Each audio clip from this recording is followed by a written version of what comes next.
Hello, sir. This is C1C Yichen Lee from Cadet Squadron 13, and the topics for my final project will be human centrifuge, the humans and robots interactions. So, at the beginning, that is my overview. And the first things what I would do is try to do some like the basic introduction and to talk about like what we're gonna do for this project, and then bring some concept about the humans and the robot interaction about the human centrifuge. And for the second, I will probably just share about some the human centrifuge related concept, like such as the G-lock and like what is the human centrifuge actually in our pilot training. And after that, I will probably just bring some like modern human robot interactions.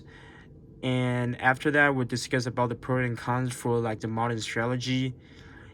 And after that, I will like shortly brief about like what is the negative G forces, and in the end I will show like what kind of the improvement we can did for this project, and then what is the specific strategy that we're gonna use it in the future to bring up the quality of the human robot interaction for the human centrifuge. So go to the basic introduction. Because of the modern fighter jet improve, like the aircraft that the pilots flight now is totally different than the aircraft that the pilots fly like during the World War II. Is actually like the total like it's totally like different concept. The aircraft can do the more air maneuver in the air right now with the faster speed. So because of that reason, the pilots also need like the better physiological and psychological tolerance to operate the fighter jet. And since that we know the fighter jet can offer the high G environments because of the high speed and then like the extreme air maneuver during the mission or the training, it can also like make a risk for the pilot have G induced loss of concussionist, and that how we call the G lock, and that may cause by the in-flight centrifugal forces. So because of that reason, that's why we create the human centrifuge to train the pilots their G forces tolerance, and also to teach them how to do like the anti G motion.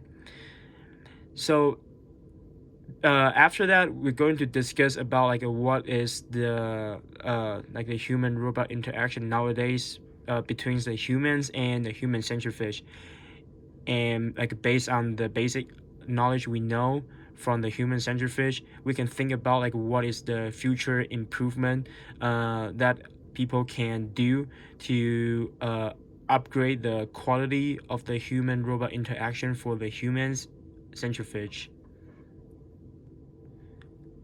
Okay, so before we talk about the human centrifuge, we need some like the basic concept about like what is the G lock. So basically, like during the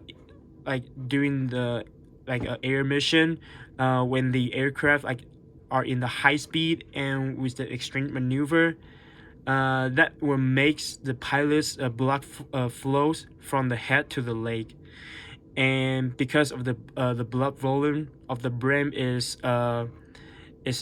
like rapidly decreased, so it will make the concentration for the carbon dioxide in the brain like rapidly increase.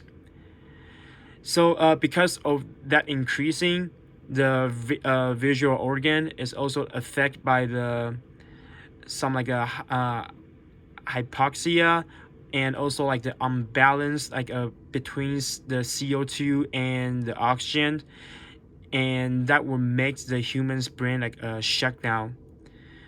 And since you lost your consciousness, so that's how people call the G lock, because that is the consciousness caused by the high G forces. And based on the data I collect in my Air Force, the G lock is actually the second highest aviation accidents, and that is actually like the really big issues in my Air Force aviation safety. So because we know that the G forces and the high speed uh, may cause the G lock for the pilots or the astronaut.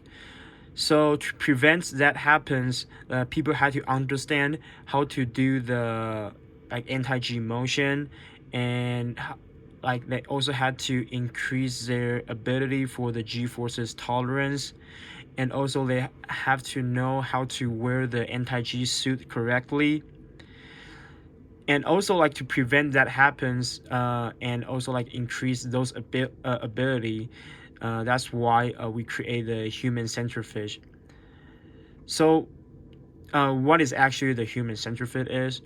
Uh, so basically, the human centrifuge is an equipment that train the pilots and the astronauts their G forces tolerance, and that is also an equipment to create the high G environments by rotating the arm of the human centrifuge. And with that equipment, with the training, it could effectively helps the pilots and the astronaut to have the basic physical concept about the anti-G forces motion, and also give them more idea about about the feelings for the in the high G environments. And with the training, it can also like prevent the G lock happens in the future when they have the mission in the air.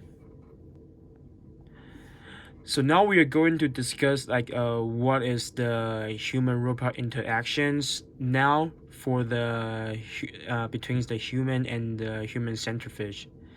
So basically, the interaction is established on the pilot, control center staff, and also the human centrifuge. So in the human centrifuge, there is a safety sensor bar in the cabins. So when the pilots doing their training, they had to hold the safety sensor bar to increase the G forces. And the reason why people decide that is because when when people actually got G lock in the cabins, their hand will release from the safety sensor bar automatically. And since the safety sensor bar did not get pulled, so that would make the human centrifuge stop, stop, to prevent more brain damage for the pilots in the cabins, and also to help the pilots and the control center staff have a well communication system. There is also have a two-way radio in the cabins and in the control center. So basically, the pilots in the cabins can clearly listen to like what's the control center staff say, and then just following their order to do the whole operation. Just make sure they will be safe in the cabins and do not make any like a physical damage for themselves. So, except the safety sensor bar and the two-way radio system, in the cabins there is also like the sign, which shows like the two parallel yellow lines. And the reason why there is a sign in the cabin is because like during the training, the that science is what the pilots need to focus on the whole time, and also that science can also help the pilots to realize like whether they actually have some like the G lock, like pre G lock or not. So when the pilots actually have like a pre G lock, that means the vision sights will be narrower. So when they see the parallel yellow lines, those parallel yellow lines were getting closer until it becomes the one line of the sign. So when that situation happens, that also like reminds the pilots to do the anti-G motions and just help them to prevent from getting G lock. So after discussing the modern human-robot interaction for the human centerfish, and now we're going to discuss about the advantage for the modern strategy. So the first thing is that the safety sensor bar can actually prevent the human centerfish running when the pilots have the G-lock. And because there is a camera in the cabins which can do the video recording, that video recording can also give the pilots the direct feedback for their the condition in the cabins.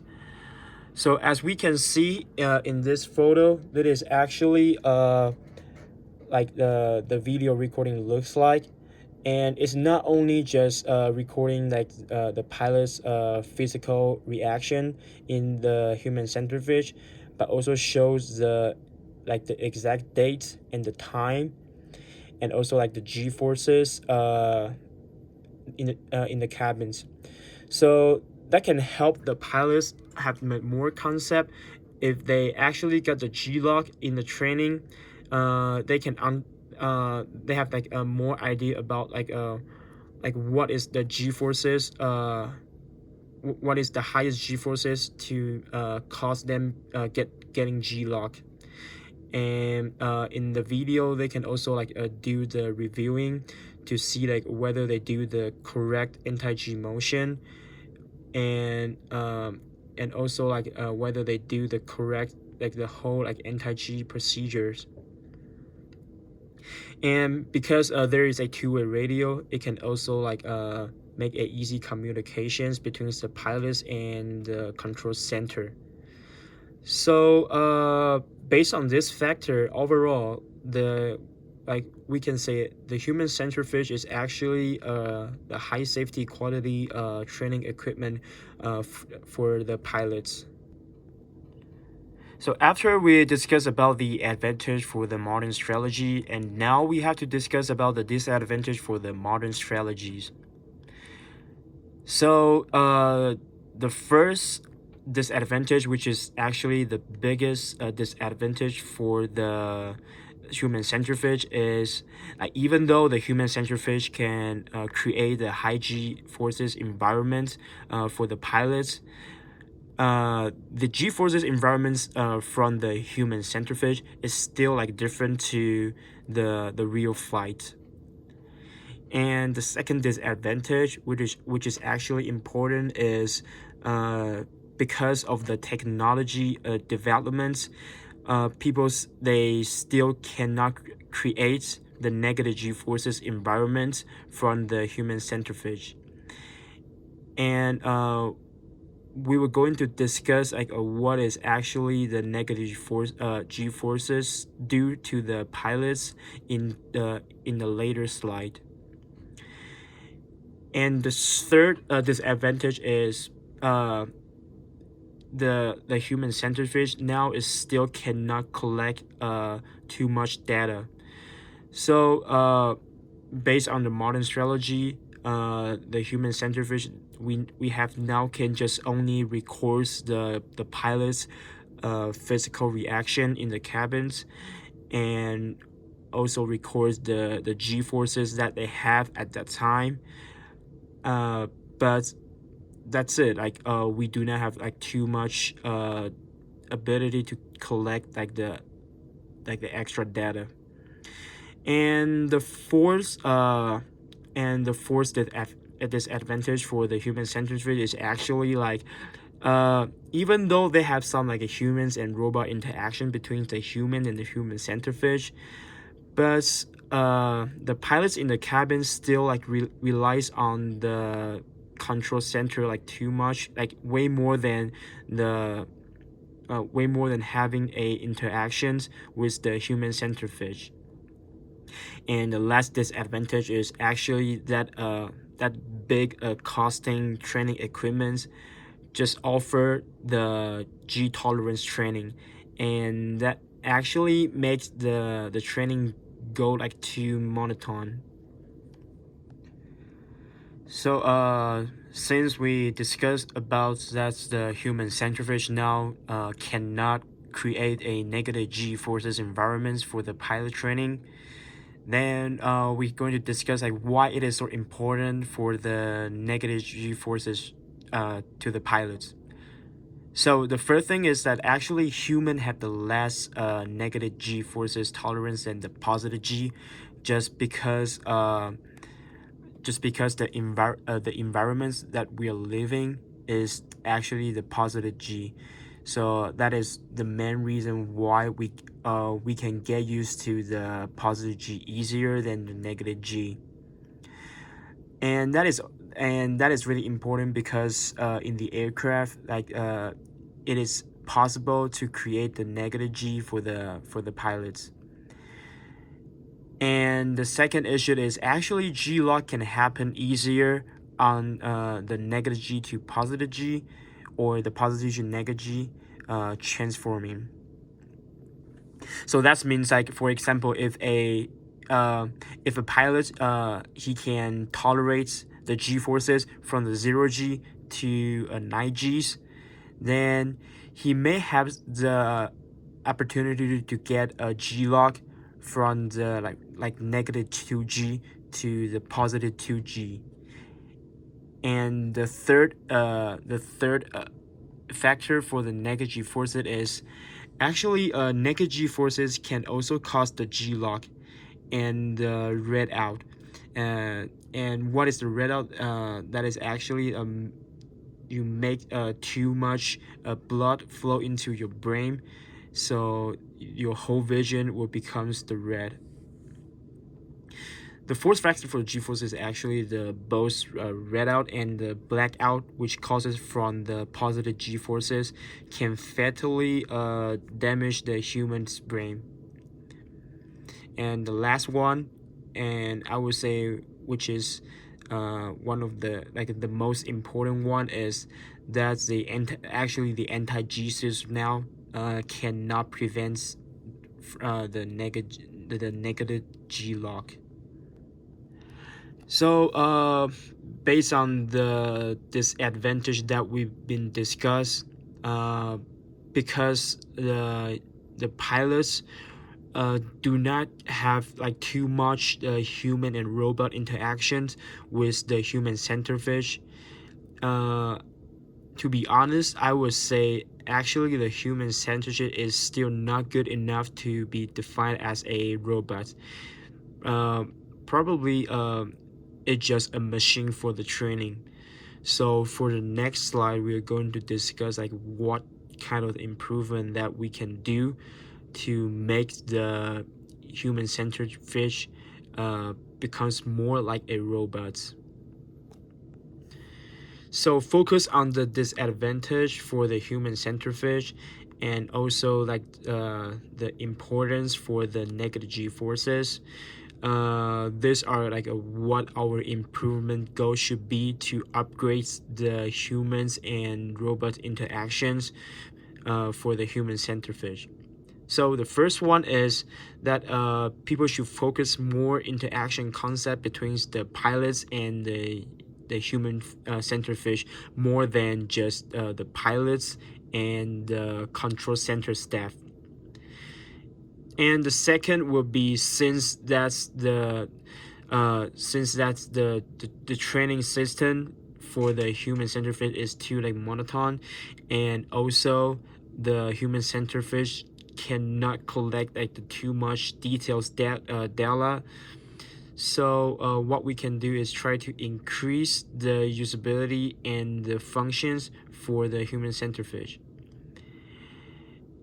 And because the G forces that's the human centrifuge offer is still like different to the real flights. So we can also try to increase the quality of the sense of realities.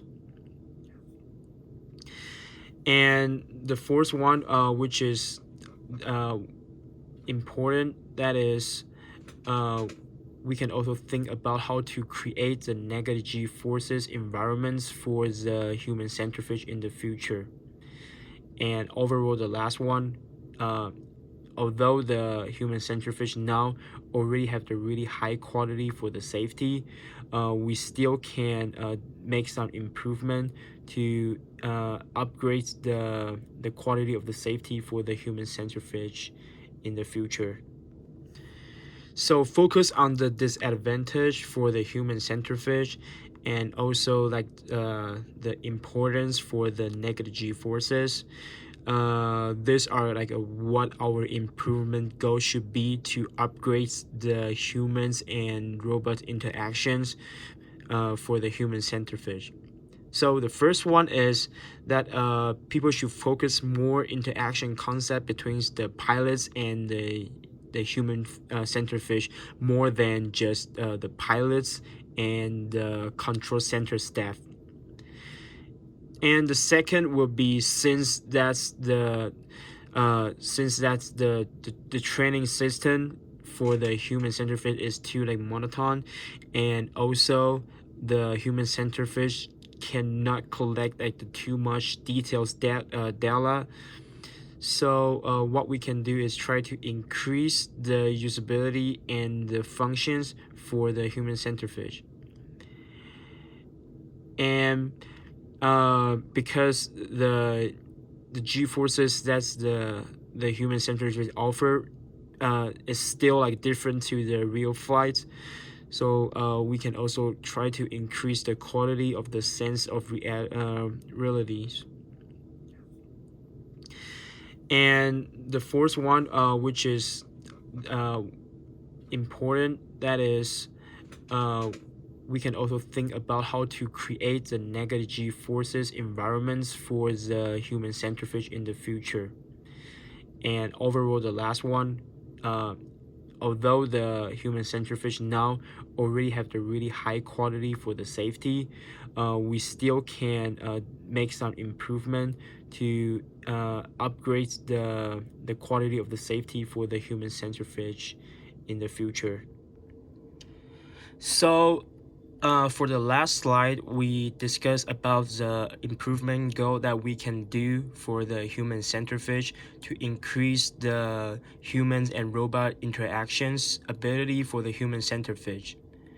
So now we are going to discuss like what kind of the strategy that can actually help us to increase the ability for the humans and robot interaction for the human centrifuge.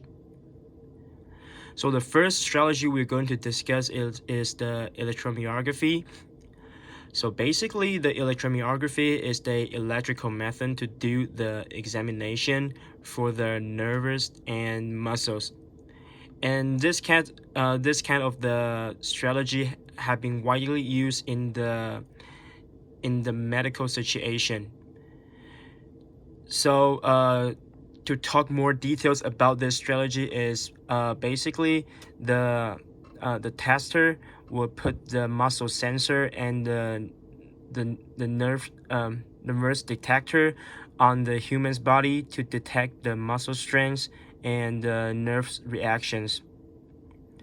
So if today we try to input that kind of the system into the human centrifuge, it can also help the pilots to focus on their weak muscle parts, and to help them to train or improve their specific muscle part, which can actually help them to increase their ability to for the G forces tolerance, and help them to do a better anti-G motions, both in the human centrifuge training or in the fighter jet mission in the future.